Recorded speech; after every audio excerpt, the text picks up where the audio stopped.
My name's Jeff Bajorek, and my career in sales has been a hell of a ride. And I want to bring you along with me. If you prefer to sell things at a premium, if you never want to win a deal on price, rethink the way you sell.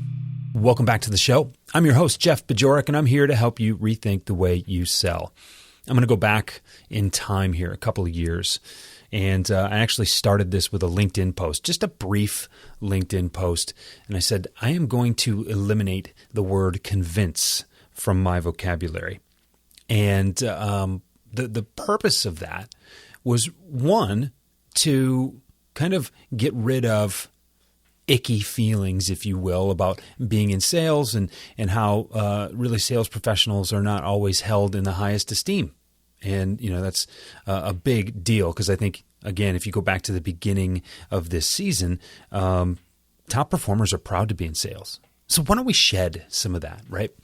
But I also stumbled into this logic of, you know, when you try to convince someone, you're normally twisting their arm or, you know, trying to throw all this logic at them, talking them into something that emotionally they clearly don't want to do. And that misses the whole point of selling because sales are made emotionally. They're justified logically later. And if someone is making a sale, making a purchase rather, with the wrong emotion, the chances are that product's getting returned, or at the very least, there's buyer's remorse. And that is not how you build lifelong happy customers who are willing to refer you. So I'm going to get to this episode that I recorded initially for the Deeper Thought program, but I want to bring it back here because I think it falls in line so much with this current season, and it's validated, in fact, by the conversation I had with Andy Paul that I shared with you early on. So check this out for the next 10 minutes or so. I'll be right back with you on the other side.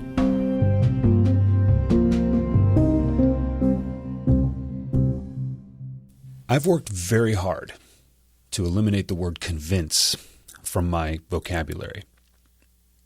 And it's interesting. It hasn't been that difficult, but when I pay attention to when I'm likely to say it, I almost never want to use it. Think about the salesperson that you don't want to be.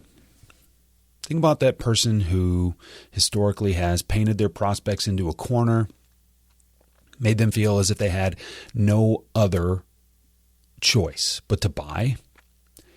And you don't want to be that person. And I think this is the crux of what modern day selling and, quote, old school selling. I think this is where those two ideologies split. Selling is not about convincing.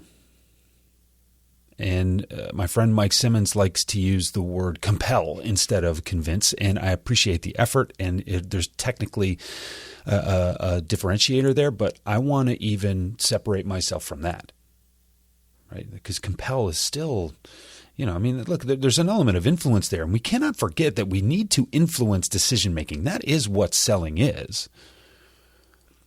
But there's a way to influence decision-making where it comes from the prospect versus the way you influence decision-making by really coercing, compelling, convincing, right? So compel is a good word. I still think that we can do better. And the meaning, the basis from where this comes from is really that when you try to convince somebody, you're basically using logic.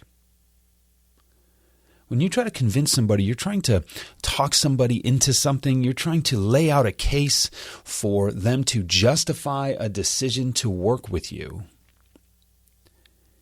And that eventually needs to happen, but I think it starts off in the wrong place. You see, people don't want to be convinced to do anything. People buy emotionally. They justify their decisions logically. And if you're using logic at the front end of your sales process, you're putting the cart before the horse. You ever notice that people who are really emotionally involved in their purchase don't need much convincing? You ever notice that the people who really want to do something outlandish might need a little bit of logic to help them sell this decision to somebody else, to help them cover their own butts, to help them recognize that what they did was responsible? Sure, that happens every once in a while. But when you think about people and their decision making, they fundamentally make decisions with emotion and then back them up with logic.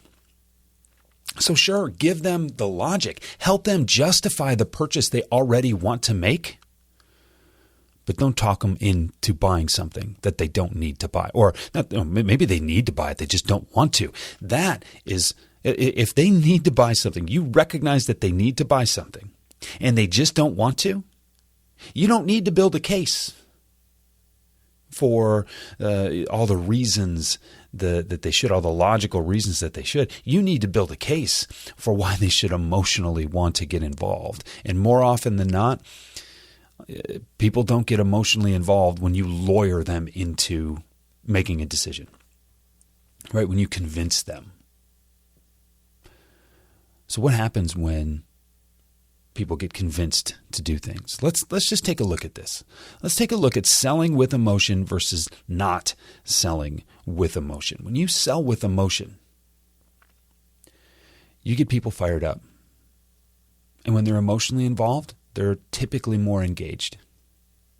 When people are more engaged in their decision making, when people are more engaged in the investment that they're making with you, they're probably going to use it a little bit better, a little bit more effectively. They're probably going to get a better result, better outcomes, and they're probably going to be even more enthusiastic about using it when they get, when they essentially, when you or your solution overperforms for them.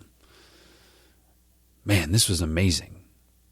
I really appreciate it. I was excited to buy this at the beginning, but now I'm even more excited to use it because I'm seeing the outcomes that I'm getting. You have the opportunity when you utilize emotion that way to create customers who will refer you, who will leave you recommendations or testimonials. They will shout from the rooftops to anybody who is willing to listen about how great you are and how great your solution is and how much that solution was able to provide them with.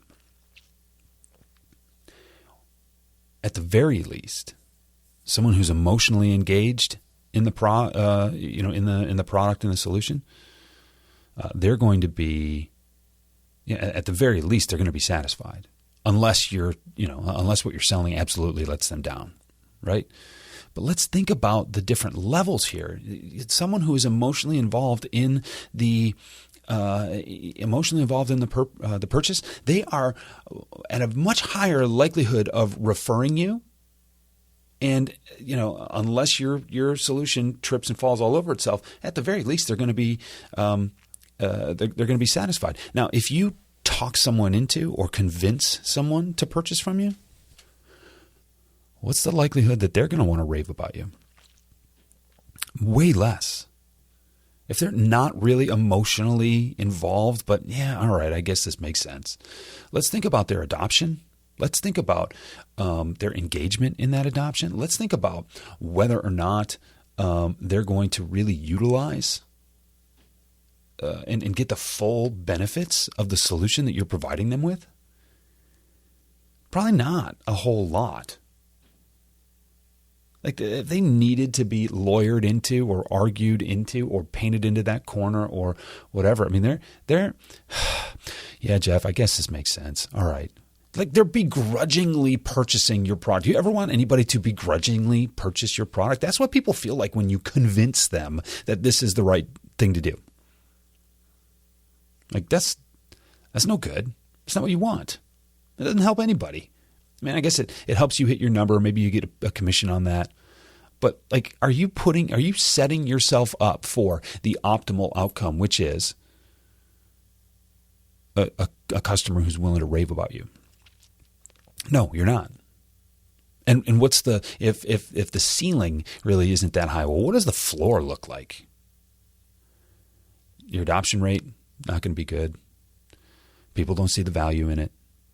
so they're not going to use it. Maybe they paid for it and they don't use it and they don't like that. Maybe they paid for it, they don't like it. They realize that they are much more emotionally engaged in something else. Maybe they've got a ton of buyer's remorse, right? You want to sell somebody something that they're going to feel bad about? Nope. What does this mean when it comes to time to renew your service? What does this mean when it comes time, or when a competitor comes in? You know what I mean? Like, think about all of the things you're leaving yourself open for. Not only is the ceiling not as high, the floor is way lower, buyer's remorse increases, your returns are going to come up, your refunds are going to go up, and if you do keep that customer, they are so susceptible to your competition coming in and taking them. So think about all the work you did. Think about all the arguments you put together. Think about all the things that you're doing to work so hard to talk somebody into doing something, to convince people that you are the right decision. And you leave yourself wide open and vulnerable to lose them. Why not just think differently? Why not approach it a little bit differently? Why don't you think about getting people emotionally involved? Set yourself up for success. You know, look, I've said this before. I think there's a 5% difference between mediocrity and superstardom. This is part of that 5%. Just think a little differently. It's really no more work. It's just work along a different line of logic. You get people emotionally involved in the purchase, they are more likely to stay engaged throughout the process. They're more likely to close earlier. They are more likely to be successful, and they are much more likely to refer you to their friends. And their friends are probably customers that look just like them. And if you're calling on your ideal client, if you're calling on that dream customer, then those are exactly the kinds of customers you want, aren't they? That's what I want you to think about right now. I want you to take this home. You're probably at home listening to this. I don't know where you are listening to this right now. I want you to sit somewhere quietly for the next 5-10 minutes. And I want you to think about the last couple of deals that you were engaged in. Did you get them emotionally involved in the buying process, or did you just work on convincing them that your solution was the right one? I want you to think about that.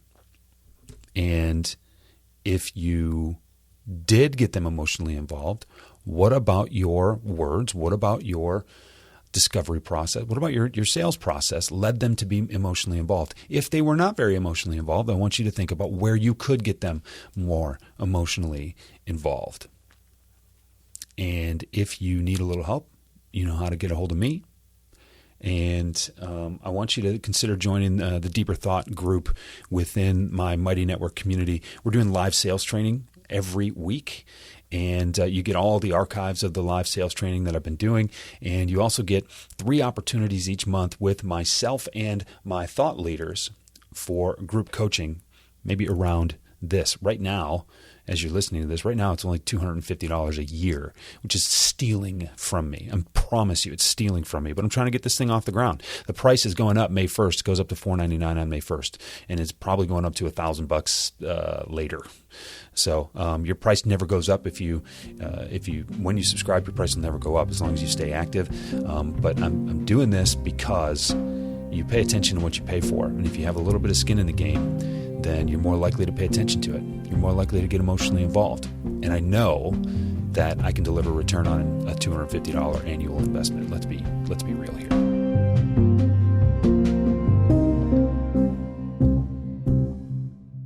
So what do you think? Did I mention anything that might hit a little too close to home? At the very least, are you thinking differently about how you engage with your prospects, with your potential customers? Are you trying to logic people to death? Are you trying to talk them into doing something that they don't really want to do? You know, all the logic in the world doesn't go as far as a little positive emotion, as a little emotional engagement. And there has to be a good mix of emotions. It can't just be all finding pain and exacerbating pain and rubbing salt in an open wound like a lot of sales trainers will tell you, because you don't want people to feel bad during this experience. You want them to feel as if they can reach something better, but you don't want to make them feel bad. So there has to be a good mix of positive emotion in there too. You have to use your own emotional intelligence to understand that balance, and it will get better the more you do this. But you have to be aware of it first. So my question to you more directly is, how can you get your prospects more emotionally engaged in their buying process so that you don't feel you have to convince anybody to do anything? And look, this is kind of a squishy kind of a topic, right? It's not really cut and dried, not always clear. And what works for one person will not work for somebody else, right? You got to sell like you. So, hey, if you'd like to knock some ideas around, if you would like to discuss some of these things in depth, shoot me a message, jb@jeffbajorek.com.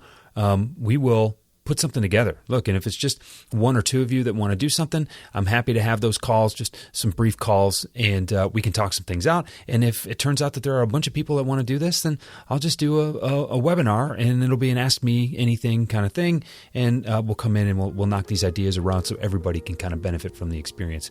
As I say that out loud, it's probably a good idea to just get that on the schedule at some point. So keep your eye out for that. In the meantime, I've got a few more episodes, just a few more episodes of this season that I'm excited to share with you. Please stay with me. Tell a friend if you like what I'm talking about here, and I'll talk to you again soon.